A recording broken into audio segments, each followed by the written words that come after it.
Hi, this is Dr. Elizabeth Dufort, Medical Director in the Division of Epidemiology at the New York State Department of Health. And we're really grateful that many of you have joined us today for a 1-hour session with a review of updates on New York State Department of Health guidance and updates from the CDC and information on COVID-19 for healthcare providers in New York State. Thank you for taking the time. We know everyone's busy and it's a Friday afternoon. We're very grateful for that. I also apologize. After this webinar was set, an alert came out that the president would be giving an update over this hour as well. Instructions for the question and answers. Unfortunately, we don't have the capability to answer in real time. We've gotten many questions in the chat box, and it's challenging to answer them in real time. However, we want to encourage you to use the chat box to enter questions. Firstly, technical logistical questions. As they are received, we will immediately try to answer. Secondly, we will pick commonly and important asked questions from the chat box to discuss at the end during the Q&A session. Finally, we will use these questions to guide further educational materials, agenda for our next week's meeting, and guidance documents. The agenda for today's session will be to review an overview and a situational or epidemiological update. We'll then go over some of the New York State Department of Health containment measures that we've been engaged in over the last month and then moving forward, and that includes testing recommendations and isolation and quarantine recommendations.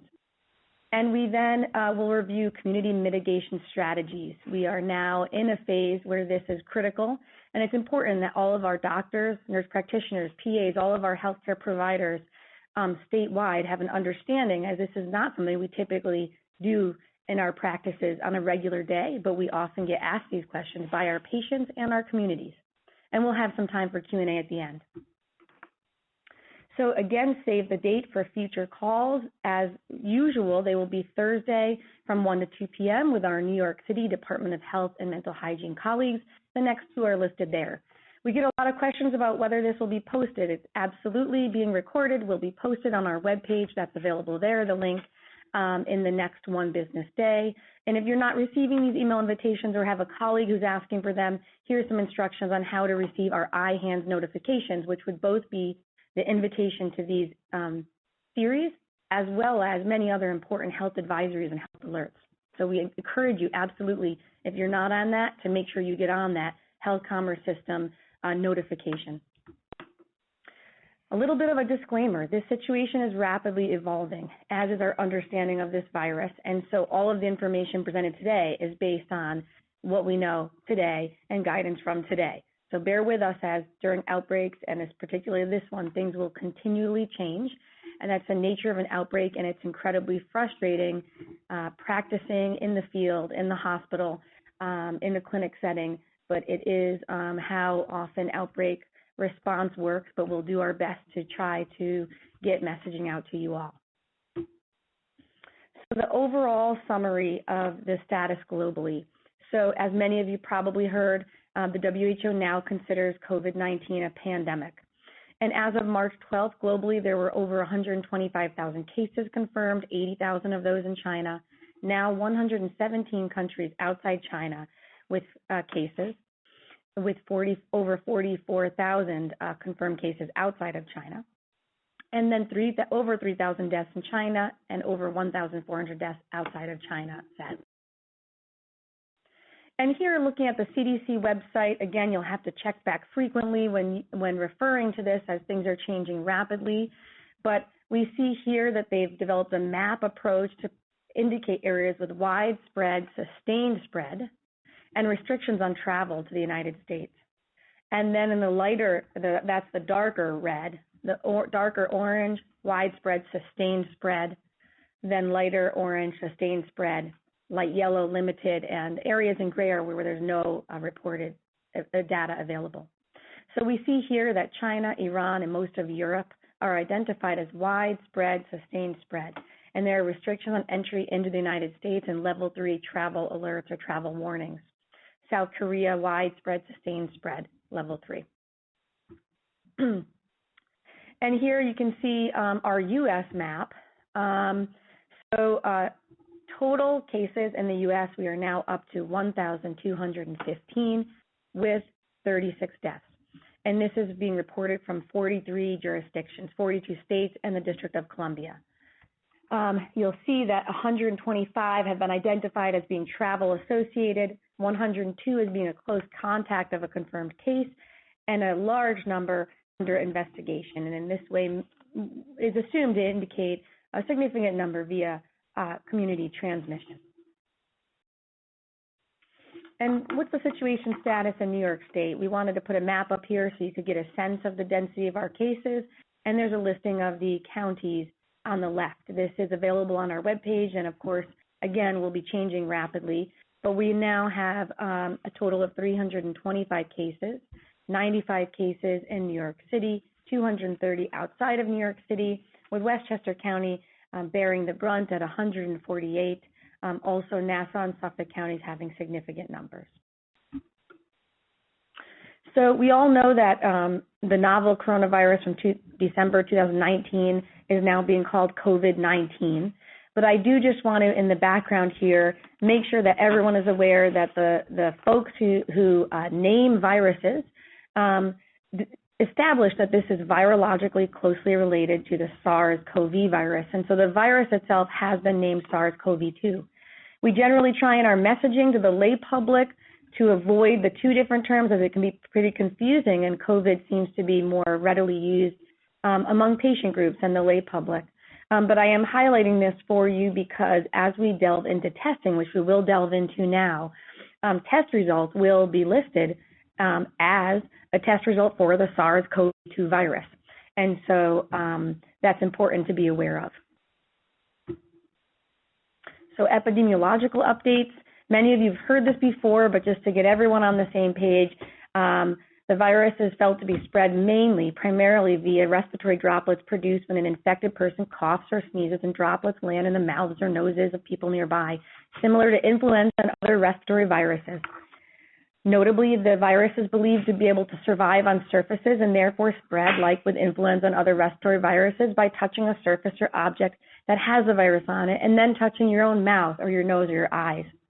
It's unclear exactly how long the virus may survive on surfaces and may depend on a number of factors about the environment of those surfaces and the type of surfaces, but regardless, literature shows it may well persist for hours to some days, and that is why cleaning is one of the, we'll talk about later, important measures here. People are probably most contagious when they are most symptomatic. That's really what is felt to be bearing the brunt of this transmission is during the symptomatic phase, even though we have all heard reports about potential transmission during the asymptomatic period. The incubation period, we're still looking at 2 to 14 days, is felt to be inclusive of the vast majority of cases based on literature to date. Although some recent study came out suggesting there may be cases after 14 days, and that got some lay press, it's important to note that that was a very rare number of those cases. So we are still looking at the vast majority in the 2 to 14 day window after exposure. And the estimated basic reproduction number, or the R0, has been estimated at about 2.2. And what does that mean? That means on average, each infected person spreads the infection to an additional 2 persons. And of course, it's important to have a sense of the case fatality rate. And again, we need more study of this and a better understanding of this, and that will evolve over time.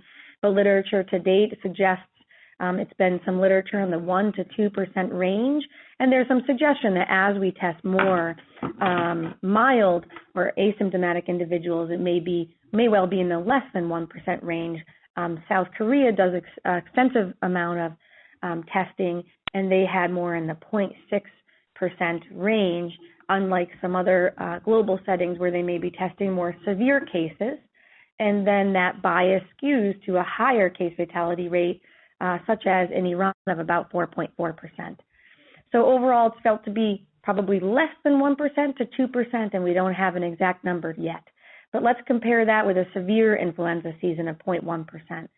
So anything above 0.1% we know will be a strain on our system and a challenge to our communities. Symptoms, we all know fever, cough, and shortness of breath as the basics, and other symptoms such as muscle aches, myalgias, fatigue, etc. The severity of illness is variable after exposure to the virus. some have mild illness or moderate illness that does not require hospitalization, with the Chinese literature revealing that among the first about 45,000 cases, that's about 80% of their cases in that study had that illness not requiring hospitalization.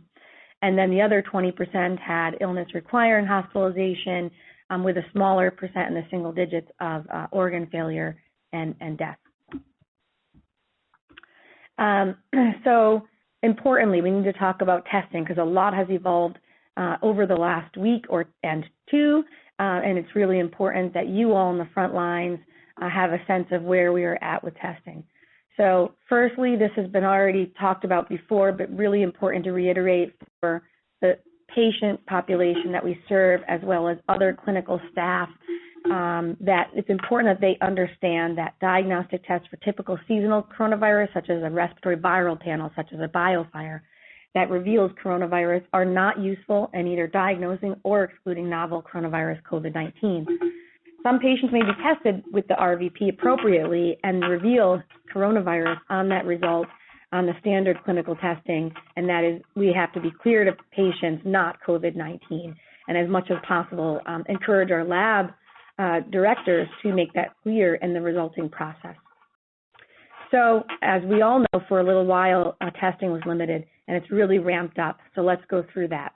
Molecular testing and RRT-PCR for SARS-CoV-2, the virus that causes COVID-19, is available under FDA EUA, Emergency Use Authorization, at our state public health lab, the Wadsworth Center in Albany, New York, the New York City Public Health Lab, and also the Erie County Public Health Lab. Additionally, commercial or hospital clinical labs are beginning to accept respiratory specimens for COVID-19 testing. LabCorp is currently testing, as well as the Northwell Laboratory. And we expect other commercial and hospital clinical labs to begin testing in the very near future, within days, for many of them. Next slide. Also, in New York State, we are expanding testing capacity and now have 28 New York State authorized labs that will give us the capacity we need. The 28 labs are specialized in virology and are routine partners with our Department of Health. So what is the process? So this is a very important point here, and this is where I want folks to pay attention. Healthcare providers may obtain testing, may request it, may obtain it at the Wadsworth Center Public Health Lab, or order from a clinical, commercial entity lab, or hospital clinical lab when patients meet at least one of the following criteria. A person who's come within proximate contact, so same classroom, office, gathering, of another person known to have tested positive for COVID-19, or a patient who shows symptoms of illness and has traveled from a country for which the CDC has issued a level 2 or level 3 travel health notice within 14 days of the illness onset and shows the signs, symptoms of illness, or a patient is quarantined, either mandatory quarantine or precautionary quarantine, and has shown symptoms of COVID-19 illness, or a patient has a symptomatic illness consistent with COVID-19 and has not been tested positive for another etiology consistent with the illness, does not have an alternate etiology or diagnosis, and for instance, a negative RVP. Any of those things, physicians in New York State may offer this and request, order, and obtain COVID-19 testing for their patients that they believe in their clinical judgment meet any of those criteria.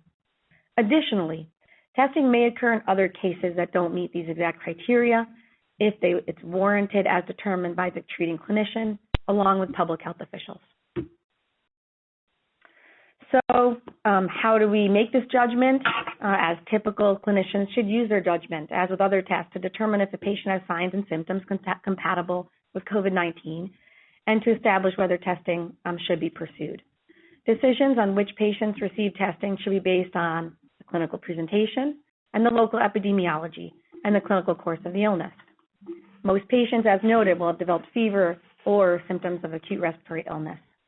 And again, the link is there for your reference so that you can consistently be aware of case counts in your area from our New York State DOH page. Of course, your local health department where you practice may also provide updates on case counts on their web pages on a regular basis. Clinicians are strongly encouraged to test for other causes of respiratory illness as well. We are still seeing influenza. We had a very, as you all know, a very severe influenza season, and we are still seeing influenza and, of course, other respiratory pathogens. Where indicated, healthcare providers should order same-day molecular RVP, or respiratory viral panel testing, locally, so that for any patient suspected with that type of an illness or suspect COVID-19. So how do we deal with testing all of these folks? This is a question that we as providers all have, and an important solution is alternative specimen collection sites.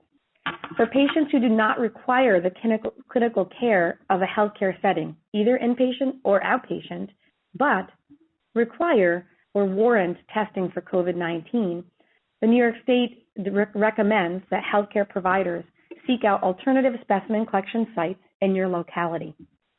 Alternative specimen collection sites are useful if your healthcare setting is unable to accommodate testing the patient, or I should say, collecting the specimen on the patient, while maintaining the safety of your staff and other patients. And it's also useful to allow the patient easy access to specimen collection, while also relieving the burden on healthcare facilities. We know there will be a surge. We want to prepare for that surge on healthcare facilities, outpatient and inpatient, and we do not want individuals who are only mildly ill and don't need medical care contributing to an overwhelming surge on healthcare, on our healthcare system. The New York State has developed, the New York State Department of Health and the state generally has developed alternative testing sites currently available in areas with significant community transmission, which you could see as evidenced on that map we showed earlier, with plans for expansion.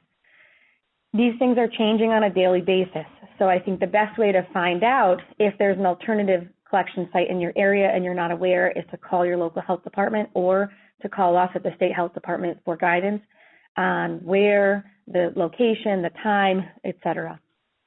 Additionally, some area health systems and practices may choose to set up their own alternative specimen collection sites. Many systems have stood up their own systems to serve their patient population, to provide that service to their patients and ensure their community is cared for, and to offload that surge from their other healthcare settings where medical care is required.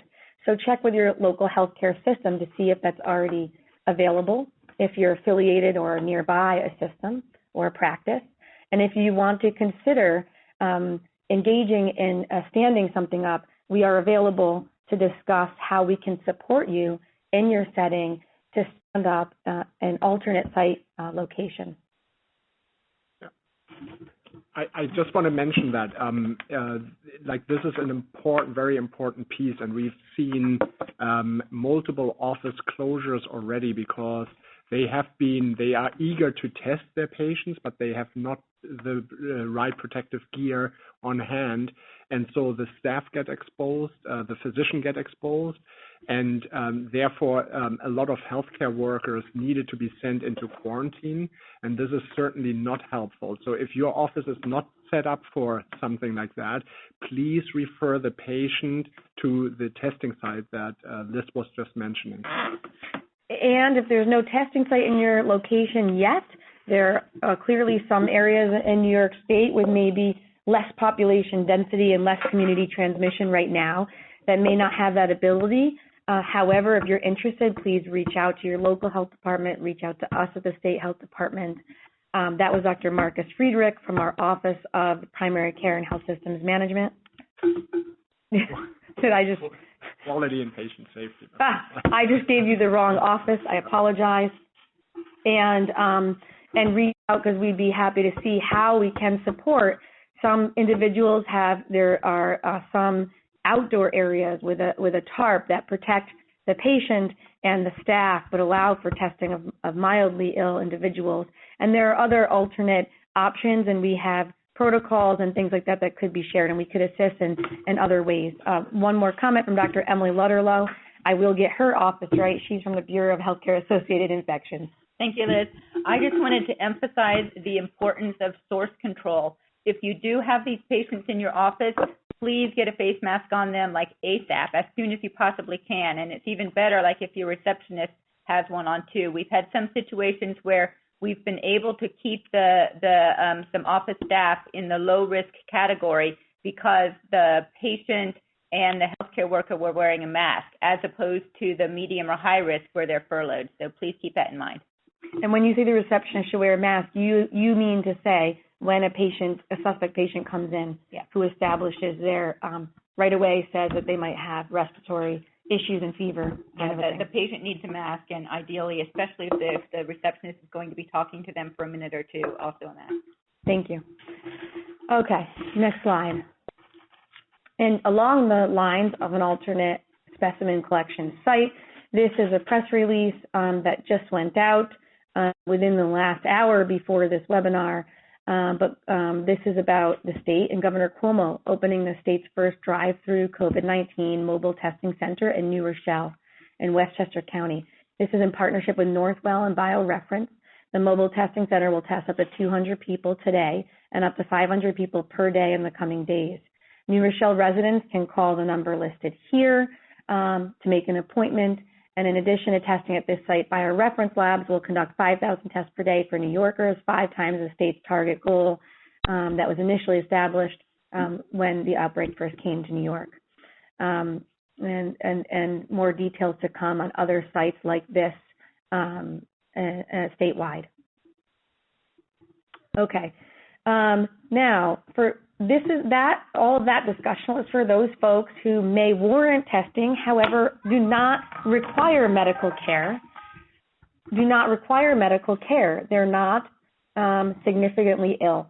But we all know, and particularly moving forward, that we will have patients who require testing for COVID-19 who are in a healthcare facility seeking care because of their illness and their clinical symptoms.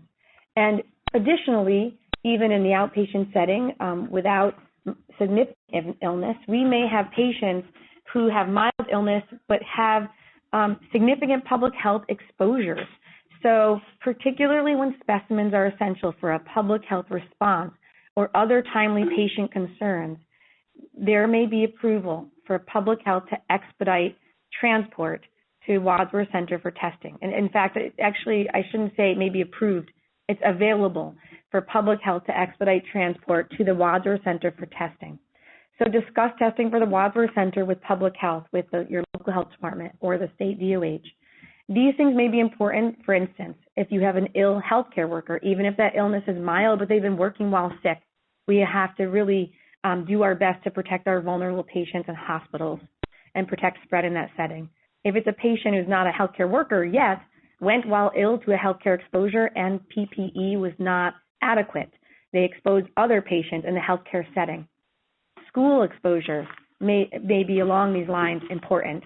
And what should be here, it's listed as healthcare, a healthcare facility, but I should say this explicitly, any nursing home staff or nursing home residents or nursing home families or friends that visited a nursing home, that would be considered critically important. And we want to make sure that rather than sending that to a send-out lab, find out how long your send-out labs might take, but if you're sending it from your practice to a send-out lab and it's a 3-day turnaround time or longer, please then in these scenarios choose to send to our state systems where we can ensure a more rapid turnaround time. Please note these are New York State specific criteria and may deviate from guidance provided by the CDC or the New York City Department of Health and Mental Hygiene. And also please note that this may change as things evolve. And in fact, I think will change. We'll have updates every week for you all. Okay, next slide. So what do you collect? Collect a nasopharyngeal swab and an oropharyngeal swab. And then you can also collect sputum if available, if they have a productive cough. For testing at a clinical, commercial, or hospital clinical lab, follow their guidance for shipping and handling or submission. But for testing at the Wadsworth Center lab, the NP and OP swab should both be placed in the same viral transport medium vial. So 2 swabs in 1 vial. We will have Wadsworth Center specimen guidance available on our website, including specific specimen collection guidance, a pre-filled infectious disease requisition form, that's the form that's required to have testing at Wadsworth Center, and a packaging and shipping checklist to ensure that everything's in order, there's no leakage, et cetera, during transport. This is an example of what you'll see on our webpage. Will be posted shortly for just example of describing some detailed questions that come up. Hey, what swab do I use? Etc. So the key thing about the swabs is not a wooden stick, not a cotton swab. So the swabs you want to use are the plastic shaft and not cotton for the swab component. And what you will be using essentially is a swab that's used for a respiratory viral panel or a flu molecular test. That would be the same swab and viral transport medium. The local health department and the state health department, again, can assist providers in getting this testing and making sure that the transport happens. Next slide. Along the lines of infection control and prevention, we don't have time to go into every detail about this today. However, it's important to note that if this is suspected, we all know healthcare providers should immediately implement infection control precautions. There's a CDC link for guidance that was just updated on the 10th. And of course, contact your infection preventionist or in an outpatient setting, your infection control lead for their awareness and involvement. So CDC did just revise guidance on infection prevention and control during specimen collection. So this is on the CDC webpage, and if you go to that link on the last slide, this is available there. But I've copied and pasted their paragraph for everyone here today. When collecting diagnostic respiratory specimens, such as a nasopharyngeal or oropharyngeal swab or sputum collection from a possible COVID-19 patient, the following should occur. Healthcare providers in the room should wear an N95 or higher level respirator or face mask if a respirator is not available, as well as eye protection, so that can be goggles or a face shield, gloves, and gown. The number of healthcare providers present during the procedure should be limited to only those essential for patient care and procedural support, and visitors should not be present for specimen collection. Specimen collection should be performed in a normal examination room with the door closed, private room with the door closed. Clean and disinfect procedure room surfaces promptly as described in infection control environmental guidance, but cleaning with hospital grade cleaners and disinfectants, and particularly focusing on surfaces and high touch areas. So here are some of the infection control guidance. Again, for reference, next slide. There are some useful points listed here, but one of the things we wanted to mention in particular is to look here for guidance on a couple things. Important point is to do source control on entry. So post signage at the entrance to prevent patients from coming in without a mask and from sitting in the waiting room while having cough and respiratory symptoms. To encourage triage to screen for these issues. To have masks, face masks available for that patient immediately when they do walk in. And to ensure that staff are trained to bring them back to a private room and not have them sitting closely next to others, particularly in a waiting area. So definitely review those things in this guidance. And also there's recommendations for furlough of healthcare workers.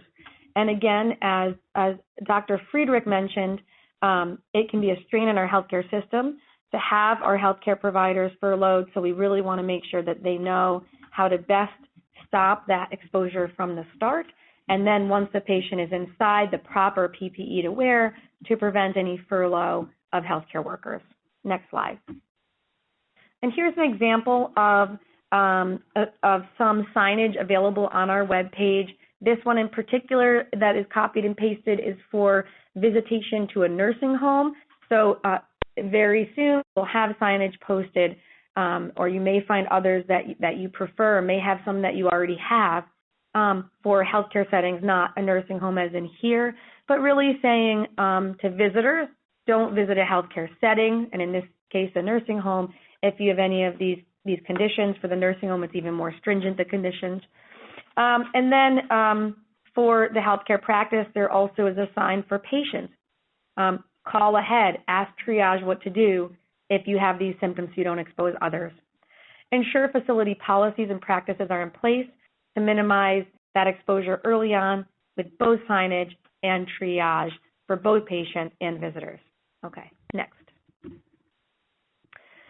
I want to quickly shift gears and go through a little bit about isolation and quarantine, because I know although this is not implemented per se by healthcare providers and more by public health, local public health and state public health, it's an important thing to understand what's being put out there as the guidance or requirements, I should say, for patients with exposures and with symptoms, so that you understand what to advise patients and those in your community.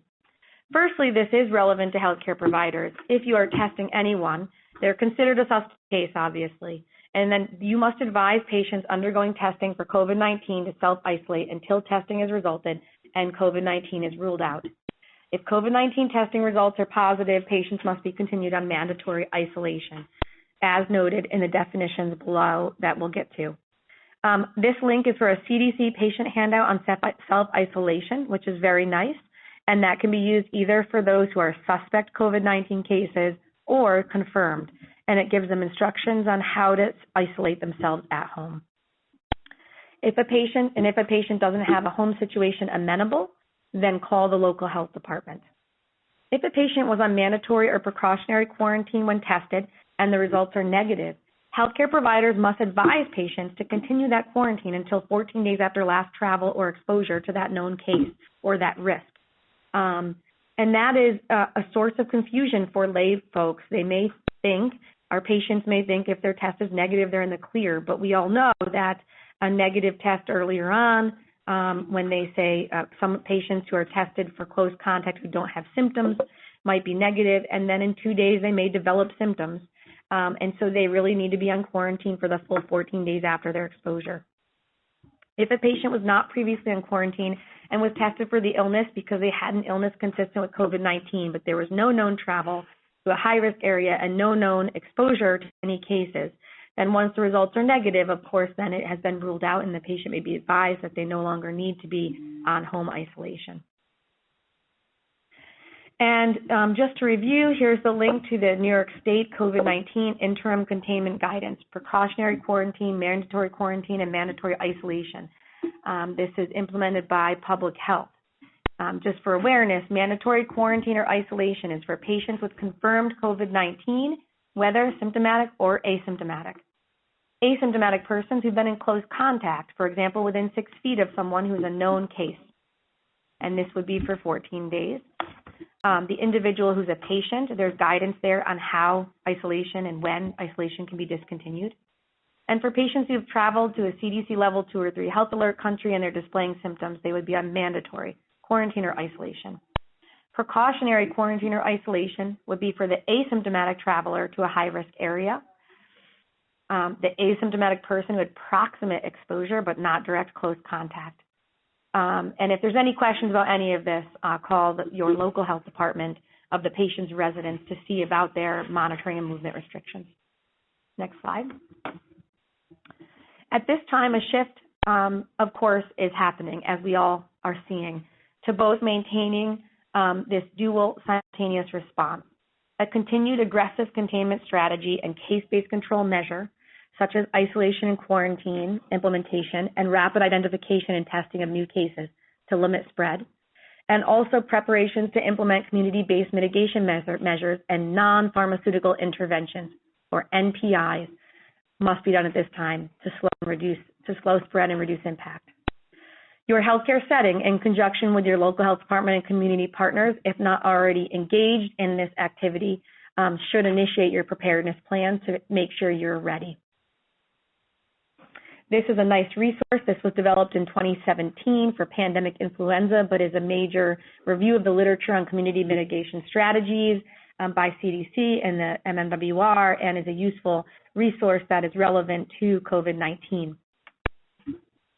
And so what is the goal? Why are we doing this? Why are we shutting things down? Why does it matter? Is it overboard? People will ask you this, your patients, your community members.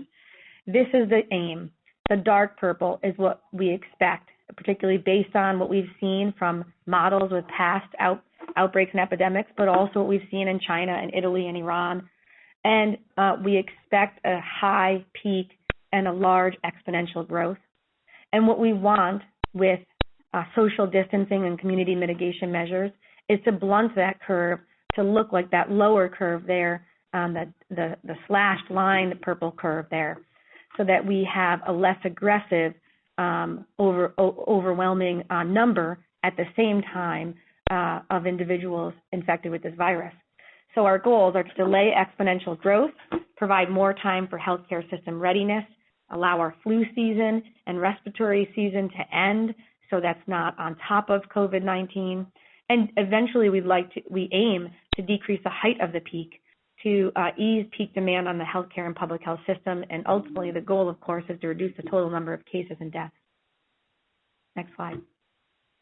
What is community mitigation?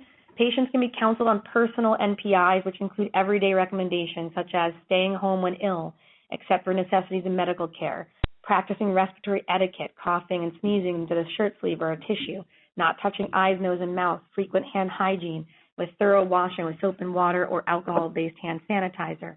Additional possible public health recommendations, as we've discussed, are quarantine exposed household members or use of face masks in community settings when ill and when they have to go out for a necessity. Community MPI measures are measures that may be instituted in conjunction with public health.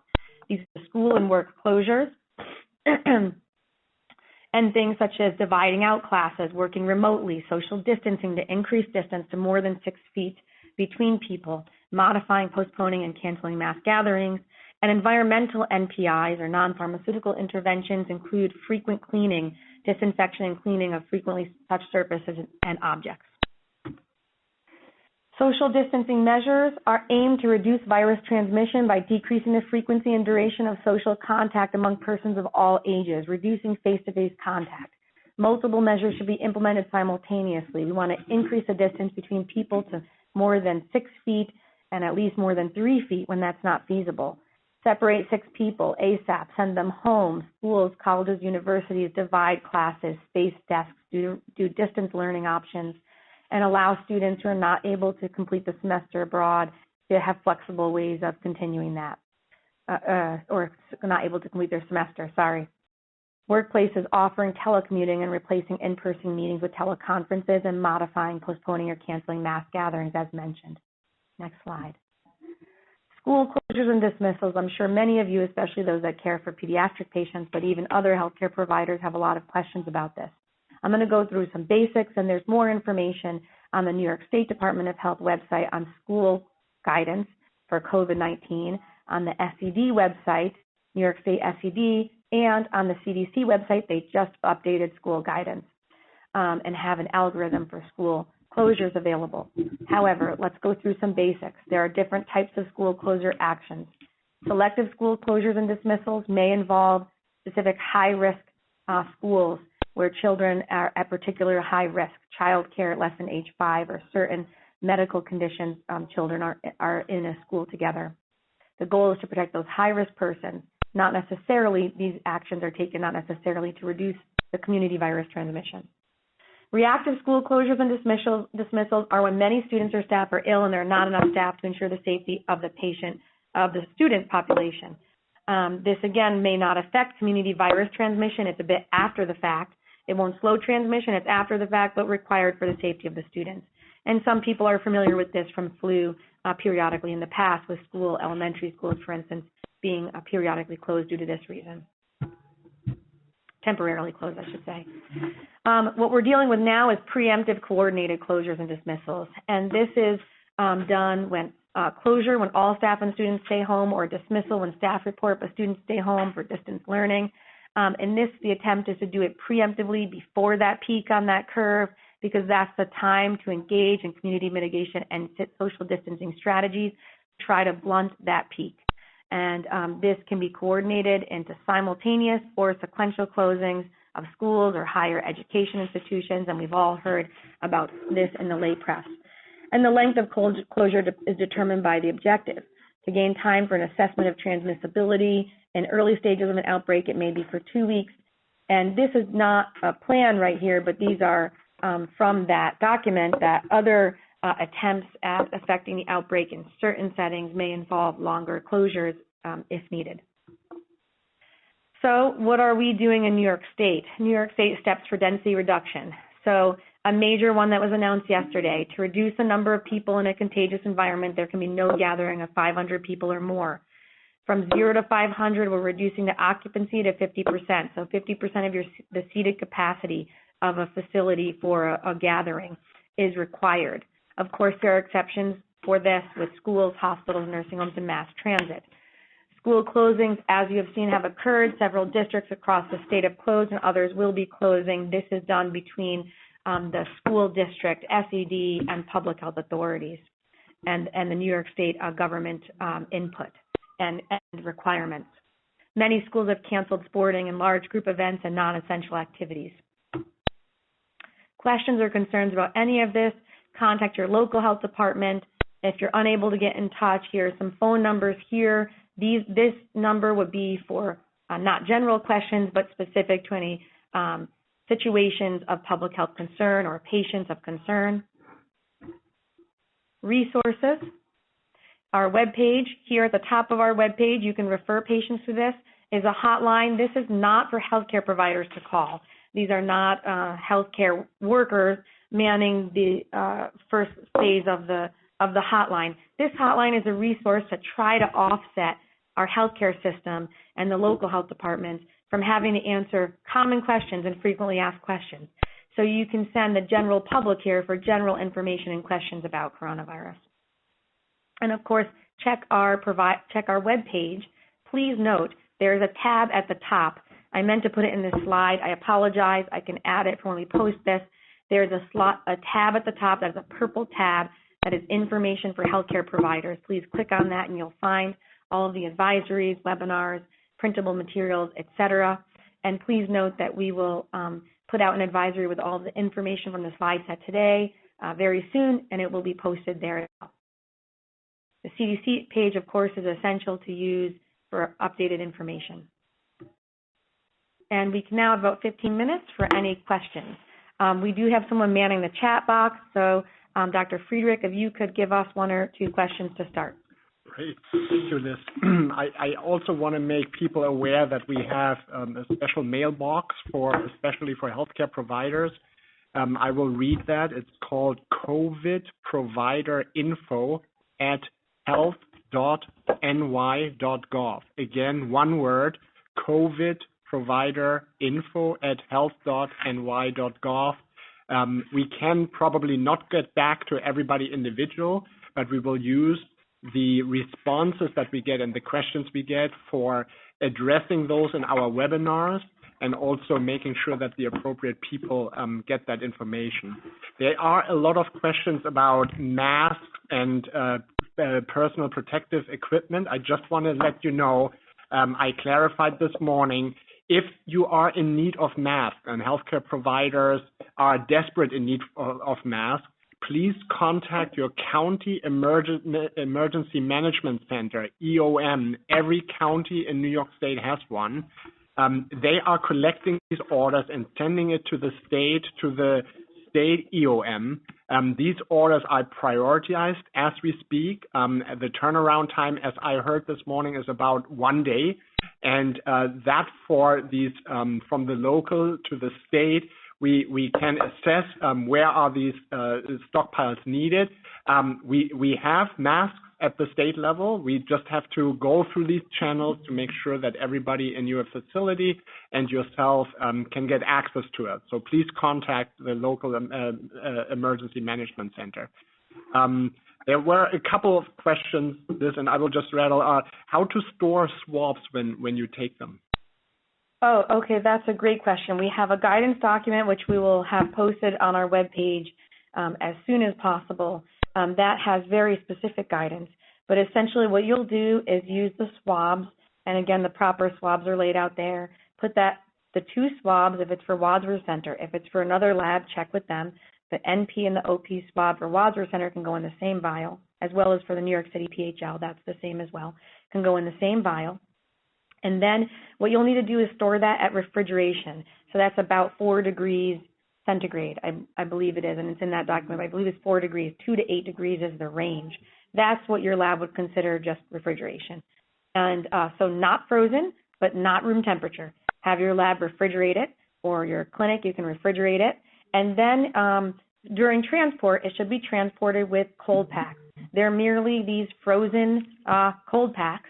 And so the specimen is not frozen, but the cold pack is to keep it cold until it gets to its destination.